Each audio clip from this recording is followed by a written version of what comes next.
սարսուռ, ջերմություն, գլխացավ ու մկանացավեր։ Այսպես է ախտորոշվում կարմիր քամին մաշկի վարակային ծագման սուր հիվանդությունը, որն արդեն տարածում է գտել Հայաստանում։ 12-ից 24 ժամ անց հարուցչի թափանցման տեղում առաջանում է ցավ, կարմրություն եւ այտուց։ Հիմնականում ախտահարվում են ստորին վերջույթները, երբեմն էլ կարող է անցնել վերին վերջույթների, դեմքի ու իրանի հատված։ Հիվանդության ընթացքը ծանրանում է 1-ից 3 օր անց, երբ կարմրած մաշկին առաջանում են թափանցիկ հեղուկով կամ հազվադեպ արյունային պարունակությամբ վշտեր։ Արմինեն դեռ լրիվ չի առողջացել, բայց ասում է հաղթահարել է ծանրությունը։ Հայլեր չեմ կարողացել, դիմել եմ պոլիկլինիկա,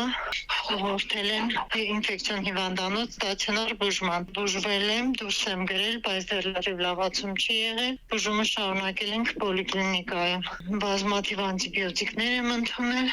հակաբորբոքայիններ, վերքերը լավացել են, ոտքի այտուցը որոշ իջել է, բայց լրիվ չի իջել։ Արդեն ես գնացել եմ աշխատանքի։ Պրեսոթերապիայի դիմելուց հետո է միայն վիճակը որոշակիորեն թեթևացել եւ կարողացել է ոտքն ինքնուրույն շարժել։ Ախտանշաններից էլ ուժեղ ցավեր է ունեցել։ Առողջապահության փորձագետն ասում է հիվանդությունը կրկնվելու հակում ունի։ Նաեւ հնարավոր է մինչեւ 8 օրվա ընթացքում առանց միջամտելու լավանա, եթե օրգանիզմն առողջ է։ Հենց ինքը ընթացքը, եթե չկան քրոնիկ հիվանդություններ, ինչպիսին են շաքարային դիաբետ, վարիկոզ, տարբեր տեսակի այլ խնդիրներ ունեցող քրոնիկ հիվանդություն ունեցող մարդիկ, այդ դեպքում ինքը նույնիսկ մինչև 8 օրվա ընթացքում կարող է ինքնուրույն էլ այսպես սկսի ու ինքն էլ վերջանա հիվանդությունը առանց որևէ նույնիսկ թեորիական միջամտության։ Հիմնականում առաջանում է 40 տարեկանից բարձր տարեքային խմբում։ 80%-ի դեպքում կրկնվում է մարմնի նույն հատվածում, ասում է մասնագետը։ Վստահեցնում է վարակիչ չէ։ Մի քանի դեպք հենց կարի արտադրամասում աշխատողների մոտ տեղյակ եմ, որ եղել է։